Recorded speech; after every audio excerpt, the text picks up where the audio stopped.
and welcome to our continuing series, Questions and Answers for a World in Crisis. Now, 3 parts from Sri Aurobindo on depression. Part 4. Evidently, the condition into which you have fallen is due to an upsurging of suppressed elements in the lower vital nature. It has been compelled by the mind and the higher vital parts in you to give up the little joys and pleasures to which it was habituated. But it, or at any rate the subconscious part of it, which is often the most powerful, did that without entire conviction, and probably with reservations and safeguards, and in exchange for a promise of compensations, other and greater joys and pleasures, to replace all it was losing. This is evident from what you write. Your description of the nature of the depression, the return of what you call impure thoughts, which are merely indices of the subconscious lower vital desire complex, the doubt thrown upon the generosity of the divine, the demand for compensation for losses, something like striking a bargain with the divine, a quid pro quo pact, are all unmistakable. Latterly, there has been a combination of circumstances which have rather suddenly increased the deprivation of its former outlets. This attack is its way of non-cooperation or protest. There is only one way to deal with it: to cast the whole thing away, depression, demands, doubts, sex thoughts, the whole undesirable baggage, and to have in its place the one true movement, the call for the consciousness and the presence of the divine.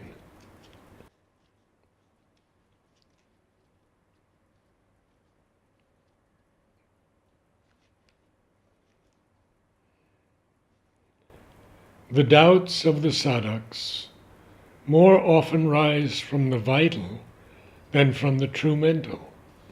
When the vital goes wrong or is in trouble or depression, the doubts rise and repeat themselves in the same form and the same language, no matter how much the mind had been convinced by either patent proofs or intellectual answers.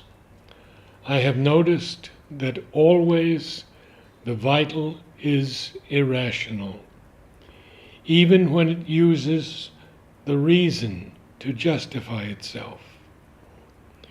And it believes or disbelieves according to its feeling, not according to reason.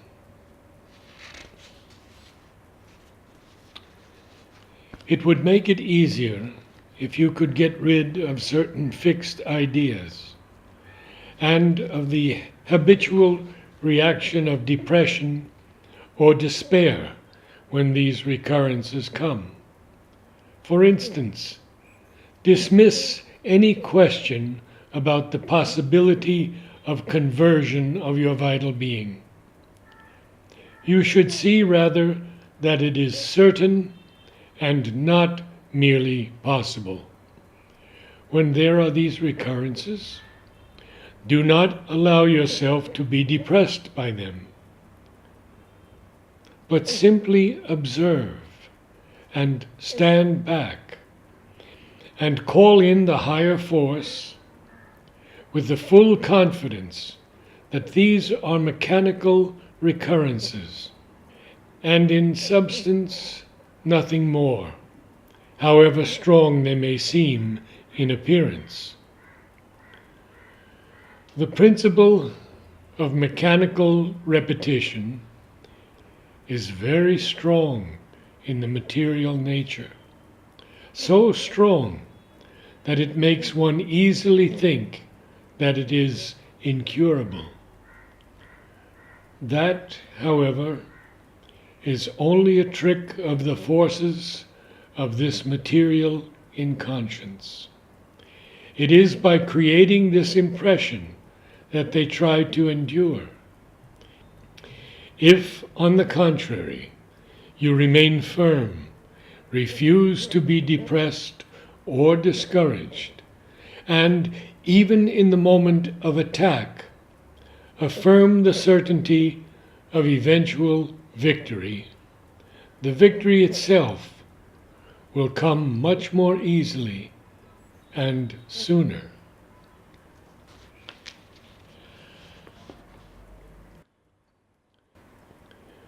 The exacerbation of certain vital movements is a perfectly well-known phenomenon in yoga, and does not mean that one has degenerated, but only that one has come to close grips instead of to a pleasant nodding acquaintance with the basic instincts of the earthly vital nature.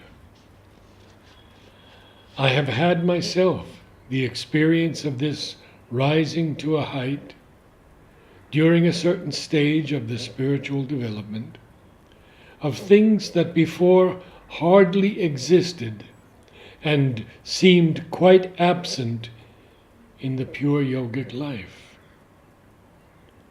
These things rise up like that because they are fighting for their existence. They are not really personal to you, and the vehemence of their attack is not due to any badness in the personal nature. I dare say 7 sadhaks out of 10 have a similar experience. Afterwards, when they cannot effect their object, which is to drive the sadhak out of his sadhana, the whole thing sinks, and there is no longer any vehement trouble. I repeat that the only serious thing about it is the depression created in you and the idea of inability in the yoga that they take care to impress on the brain when they are at their work. If you can get rid of that, the violence of the vital attacks is only the phenomenon of a stage and does not, in the end, matter. All depression is bad, as it lowers the consciousness, spends the energy, opens to adverse forces. Do not allow yourself to admit any movement of vital depression, still less a depressed condition. As for the external being, it is always, not only in you but in everyone, a difficult animal to handle. It has to be dealt with by patience and a quiet and cheerful perseverance. Never get depressed by its resistance, for that only makes it sensitive and aggrieved and difficult, or else discouraged.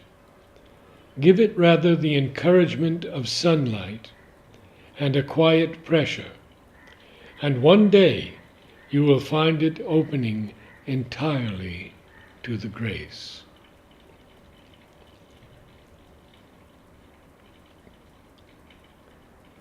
The outer being does not care for the sadhana unless it gets something by it which is to it pleasant or gratifying or satisfying.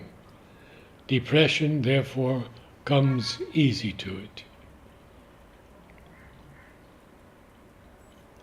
Naturally, if the vital is quiet and allows the mind to see things rightly, there will not be this depression. These feelings of despair and exaggerated sense of self-depreciation and helplessness are suggestions of a hostile force and should never be admitted. The defects of which you speak are common to all human nature, and the external being of every sadhak is full of them.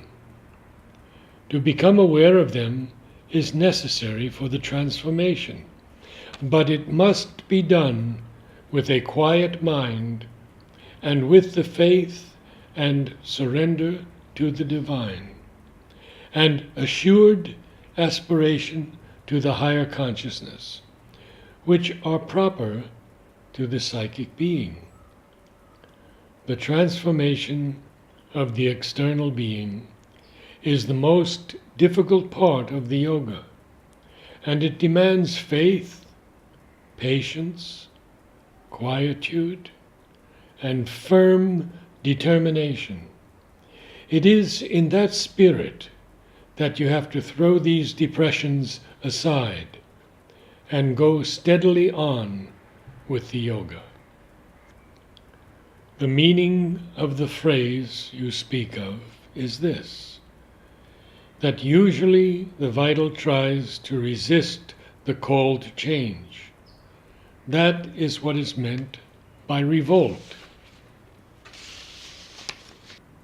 If the inner will insists and forbids revolt or opposition, the vital unwillingness may often take the form of depression and dejection, accompanied by a resistance in the physical mind, which supports the repetition of old ideas, habits, movements, or actions, while the body consciousness suffers from an apprehension or fear of the called for change, a drawing back from it, or a dullness which does not receive the call.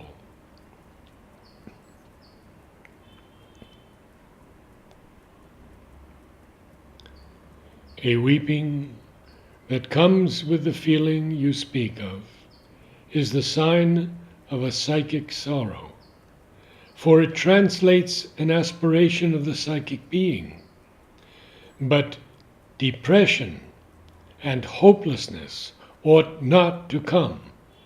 You should rather cling to the faith that since there is a true aspiration in you, it is sure to be fulfilled, whatever the difficulties of the external nature.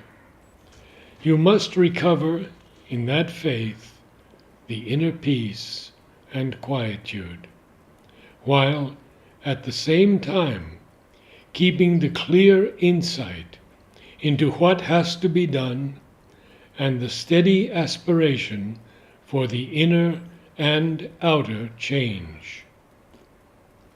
The rule in yoga is not to let the depression depress you, to stand back from it, observe its cause, and remove the cause, for the cause is always in oneself. Perhaps a vital defect somewhere, a wrong movement indulged, or a petty desire, causing a recoil, sometimes by its satisfaction, sometimes by its disappointment.